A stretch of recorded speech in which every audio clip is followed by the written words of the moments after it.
Good evening, Miss Sam. Bianca, Bruja, the city, freshly recognized by the prince, sits in the car, her ghoul driving. She asks her to be quiet. She simply nods in acknowledgement. Bianca pulls out her flip phone from in her bodice. She doesn't have to worry about sweat or anything now, so it's a safe place for her to keep it.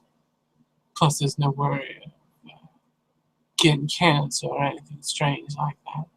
She flips it open, goes into her contacts. Nothing's changed. Let's see if that's true. And she calls up an individual. Phone rings. Answering machine picks up. You've reached Isabell Murphy. Please leave your name and number and a message, and I will call you back as soon as I can. Bye. Beep. So it seems things haven't changed much at all, now have they, my dear? Just in case you don't have my number, I don't even remember if I had the cell phone last time I talked to you. The number is 1-867-555-5309. Call me back when you feel the desire to. I'll be around. He kisses my Texas rose. And she hangs up. All right, my dear. To my house, please. And her ghoul, Miranda, nods and begins to drive back to Bianca's house.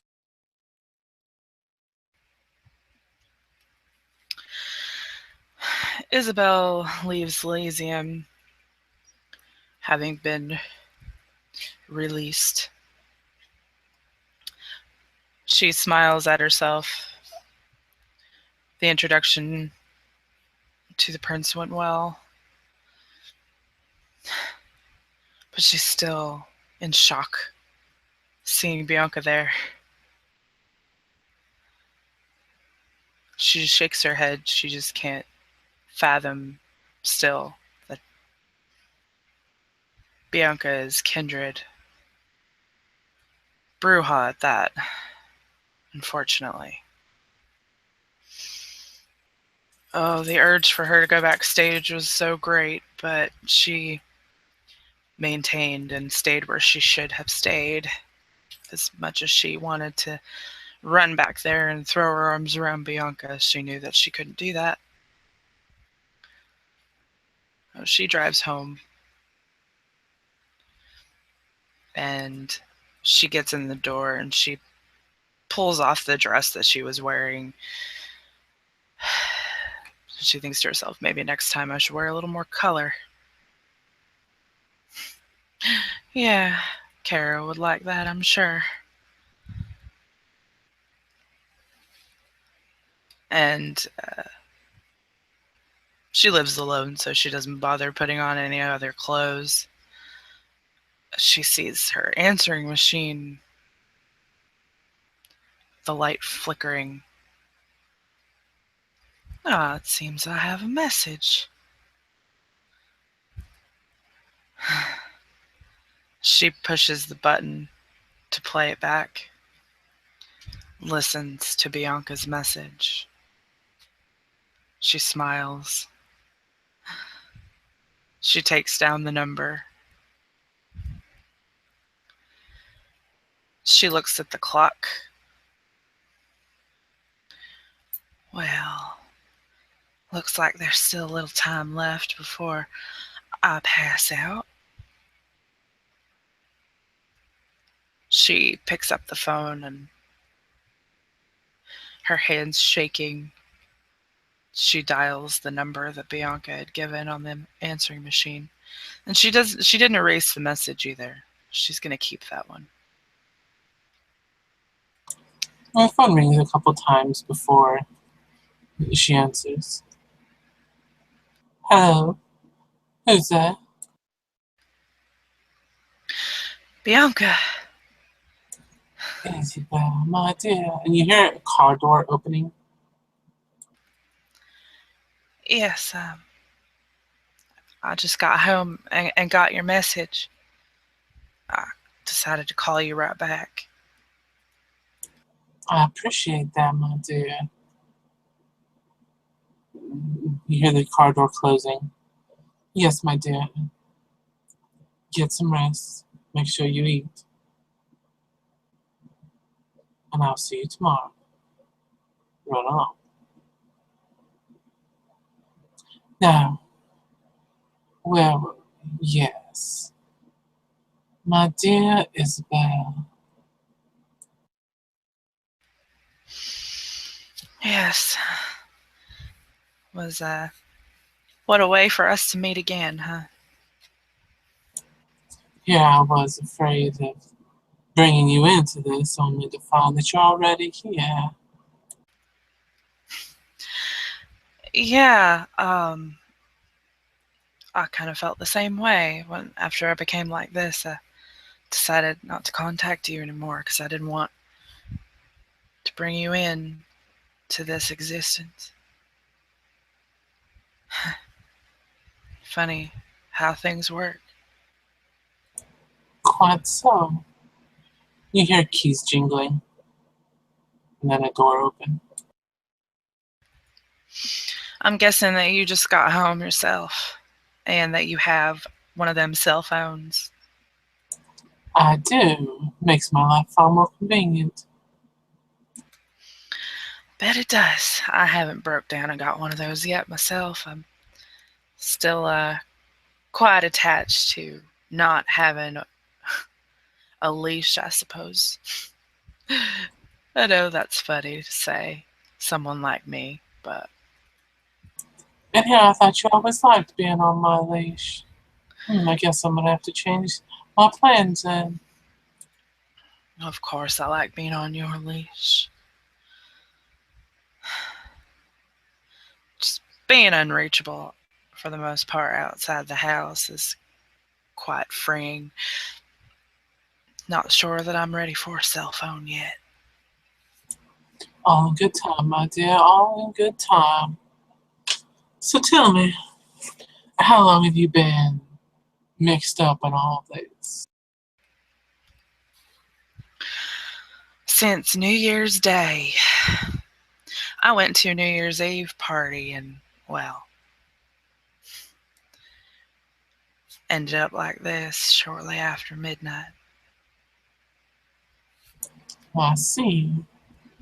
Had you ever met your side before? Not until that night, although she did look vaguely familiar. I think that she was watching me for a little while. Would catch a glimpse of her here and there. I didn't really think anything of it till after, you know. How long had you been seeing her around? Do you know?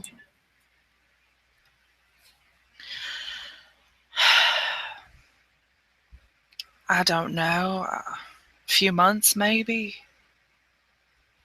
Maybe even before. I'm not exactly sure how long, to be honest.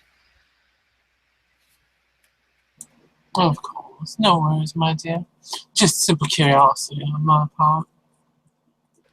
What about you? How long have you been in the society? Um, I'm nearly 1 year old now, since last August, near the end of it.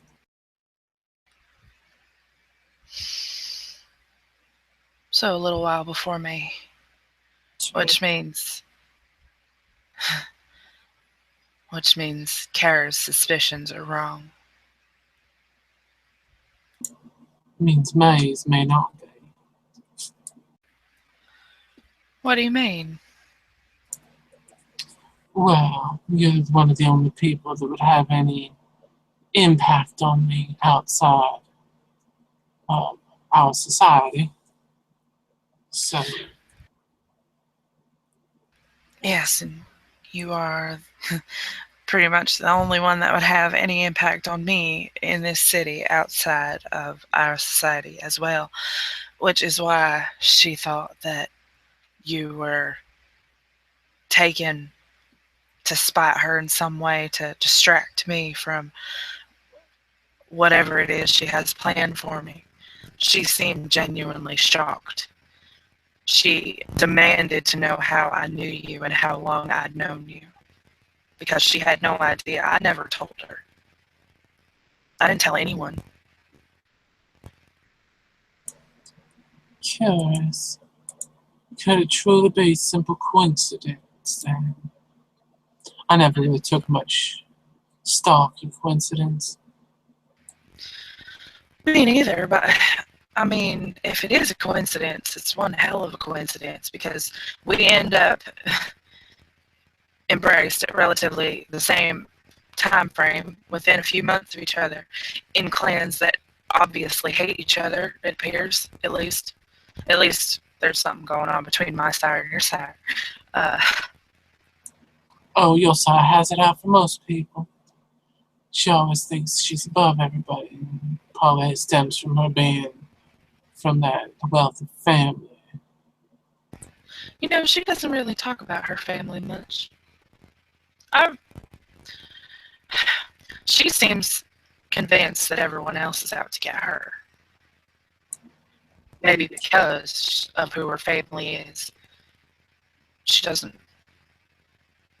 but she's not too boastful about that.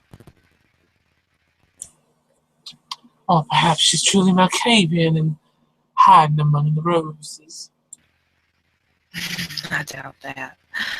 I doubt that. And don't let her hear you say that either. Did you see the way she was dressed?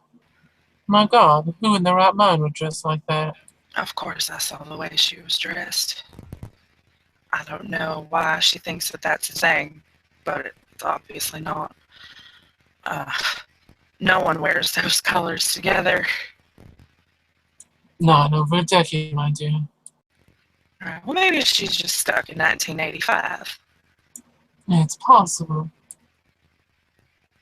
I'm not sure exactly how old she is. Obviously, a lot older than me, but maybe she's just stuck in the era she is from.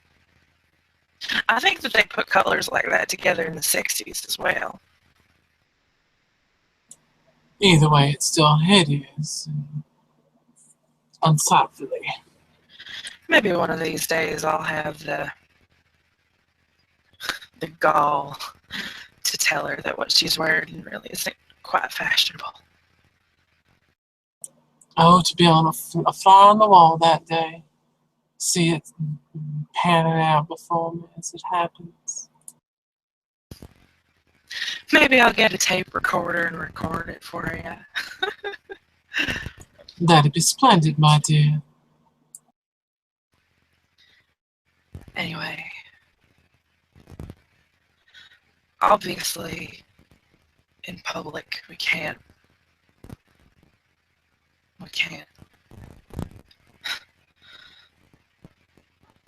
How much I wanted to just throw my arms around you and kiss you. I know, my dear. Speaking of kisses, there was an interesting one. That Theodore fella. Oh, yes. He tried to kiss a Nosferatu. What? Why on earth would he do something like that? She asked for a kiss, and he's like, "Sure, I can do that." It was quite entertaining, as he almost backpedaled as soon as he leaned in to do it. Oh, I bet they don't like that. Oh, I was going to ask if he was successful, but obviously not. And I'm sure that greatly offended them. They didn't stay around long after that. Does Mr. Starr know about this? What did he say?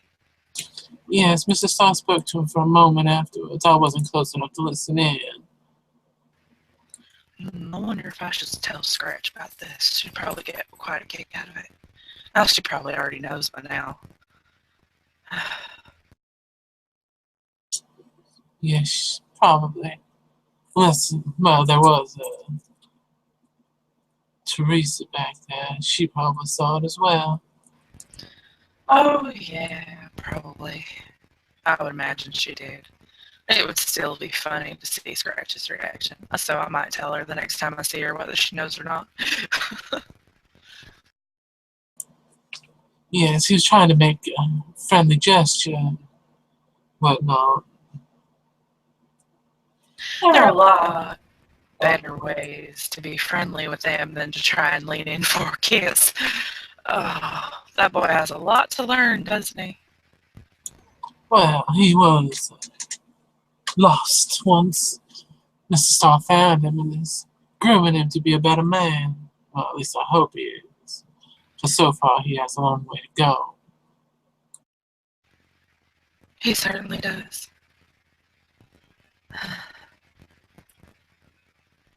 Anything else interesting happen back there? Not that I can recall.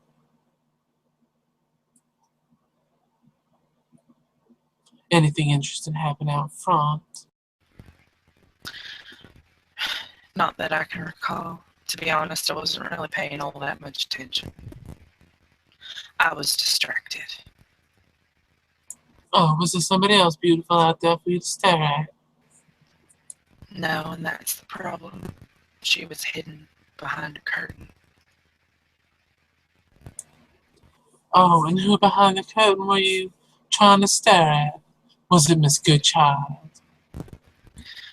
No, it was a woman. Dark hair. Beautiful eyes. Ruby red lips.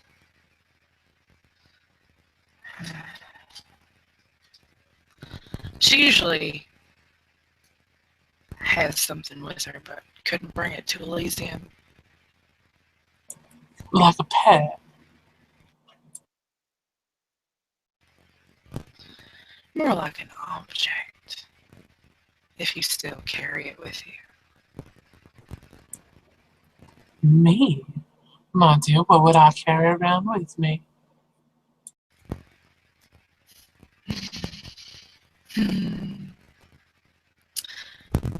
You used to carry it around just to make noise around me because you liked my reaction. Was this something that made a nice little cracking sound? Yes. Yeah, yes, it was. One of those. It's honestly been a while since I've heard the crack of a whip. I can't really find anyone who's as good at it as you are. And at that, you hear a crack of the whip over the phone. Oh, oh, how I have missed that sound. If it wasn't so late, I'd ask you where you live so I could come on over. Well, maybe I can make a date out of it. Got a small dungeon I have you some. Oh, I'm not officially the owner, but I am a major contributor to it. yes, I've heard around that you've made quite a name for yourself. I have. I've been working hard on that. That's good. Um,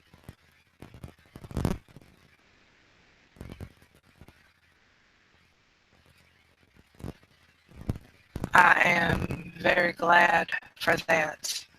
Uh, you've made a name for yourself. I don't know if you've heard, but I have been earning money on the other side of the coin.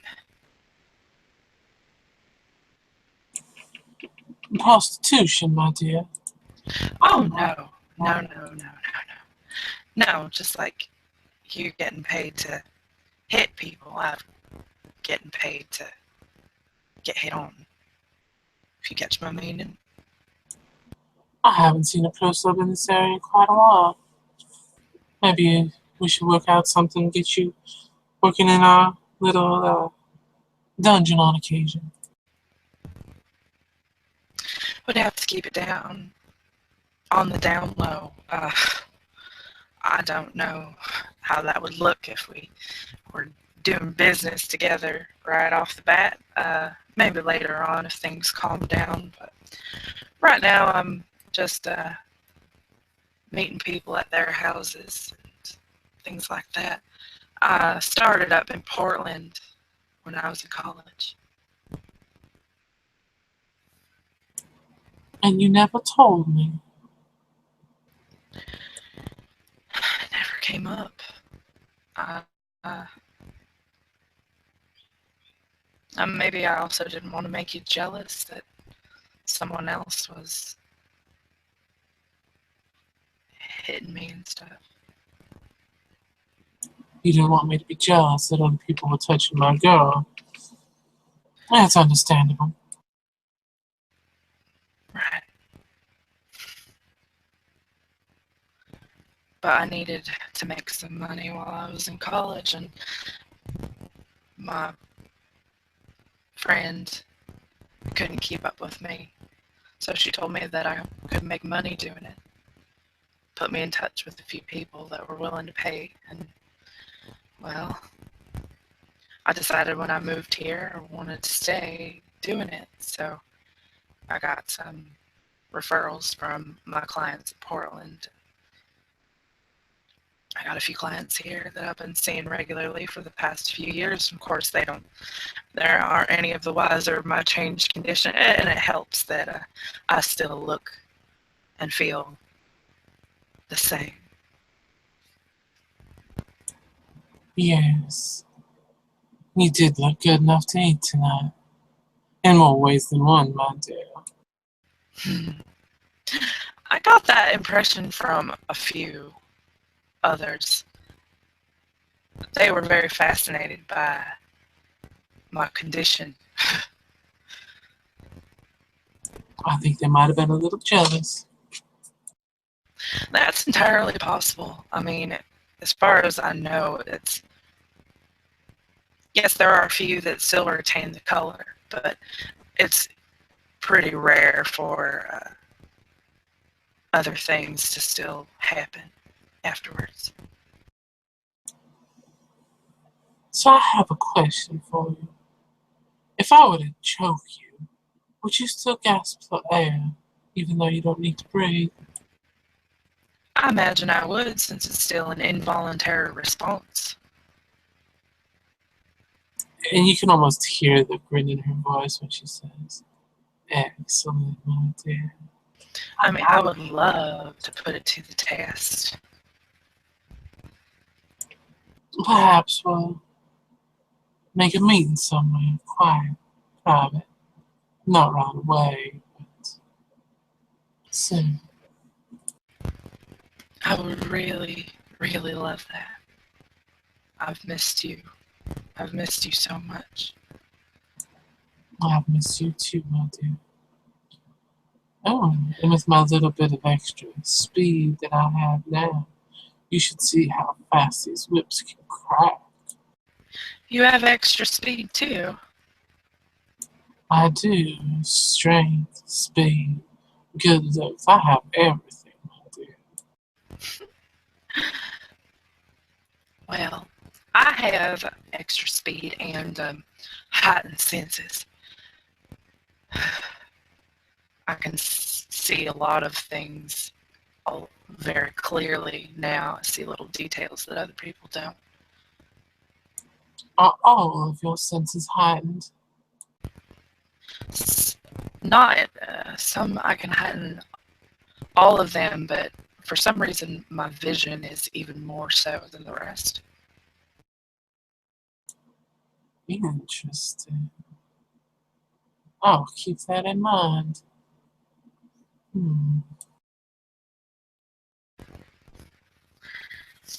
But anyway,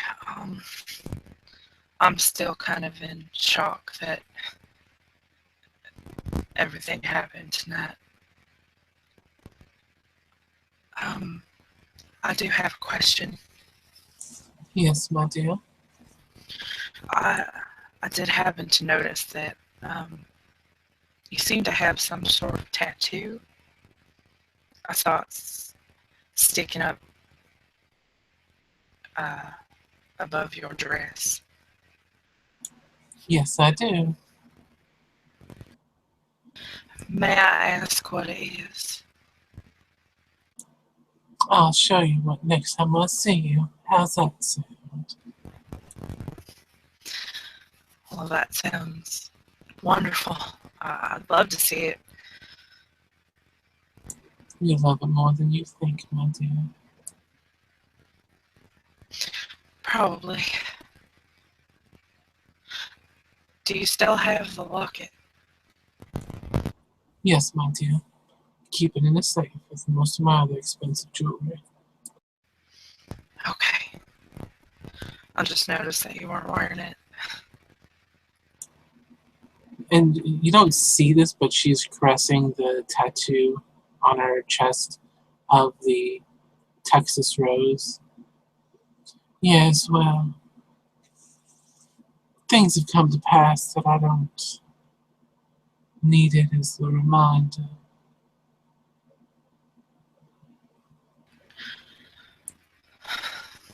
Right. And she plays with the locket around her neck, flipping it open and looking at the picture of the two of them in it when they were just teenagers. Seems like a lifetime ago right now. And a silence, a momentary silence falls on Isabell. She's reminiscing a little bit. It's getting late, my dear. I know. Um, I do have one more question. Yes, my dear. Now that I am part of this society and know things, and now that I look back, were you with your sire before you were embraced? Mm, I was hers by blood, yes. So you spending all that time with her wasn't just because you wanted to. Not, looking back, I can say that it wasn't because I wanted to. It's because the blood told me I had to. Right. But I mean, if it wasn't because of that, I guess what I'm trying to ask is, you didn't push me away because you didn't love me anymore, right? I tried not to push you away, but the blood says otherwise. The blood has its own pull.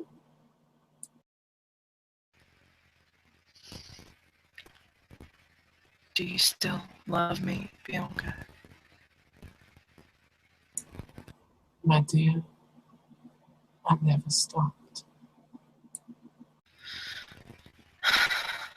Me neither. I never have, and I never will. No matter what, I don't think I can.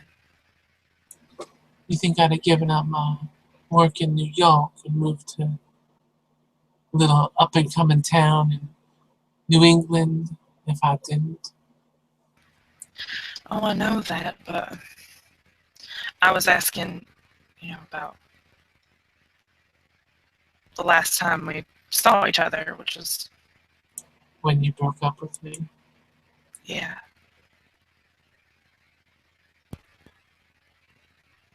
I honestly thought that you were moving on and you didn't love me anymore.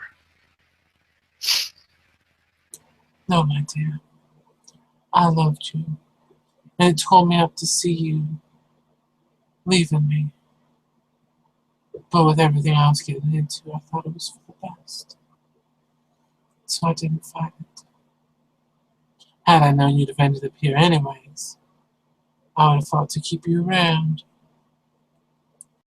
I know. you couldn't have known what was going to happen, and of course then I didn't know what was going on.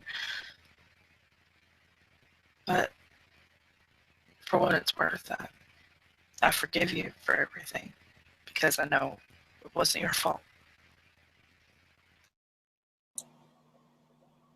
I'm glad to hear that, my dear. Very glad to hear that. So we need to see each other soon.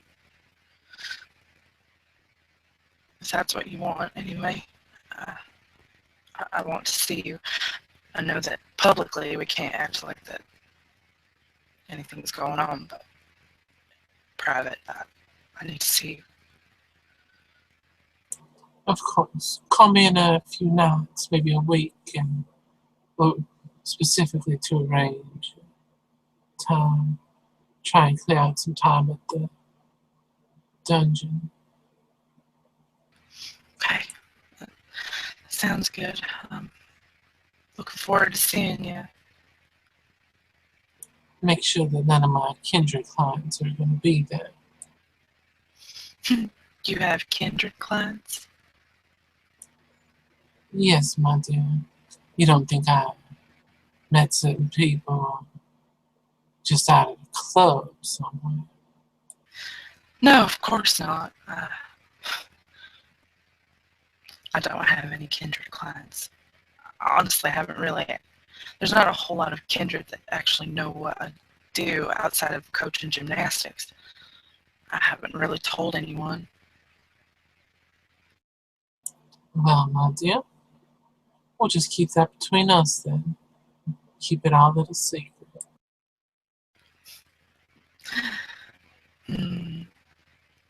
Dirty little secret. Oh, there's nothing dirty about it, my dear. Well, what if I want it to be? Then I'll throw you in the mud. I would appreciate it if you didn't. There are a lot more fun ways to get dirty. Well, now that you don't have to worry about bloodborne pathogens, I could cut you up and leave blood all over the place. Yes. Yes, you could. I imagine there's a lot of things that you could do to me that you can't do to normal clients. Quite. I really need to get this club open. And Isabell looks at the clock and she can feel the weight of sleep upon her. I suppose it's time to hang up. Gonna be passing out soon, I can feel it. Very well, my dear. Good night. Good night, Bianca. I love you. I love you too, my little Texas Rose. And with that, Isabell hangs up the phone. And she doesn't even bother going to her bed. She just lays there on the couch, clutching the locket, hugging one of her throw pillows, and passes out for the day. Bianca gets out of her gown now that she's got 2 free hands. It's hard to undo a corset with only 1 hand. She steps out of it, unlaces her boots, looks down at her breast at the tattoo of a yellow rose, a Texas rose. She caresses it. You've always been close to my heart, my dear. As she then lays into a bed and goes to sleep.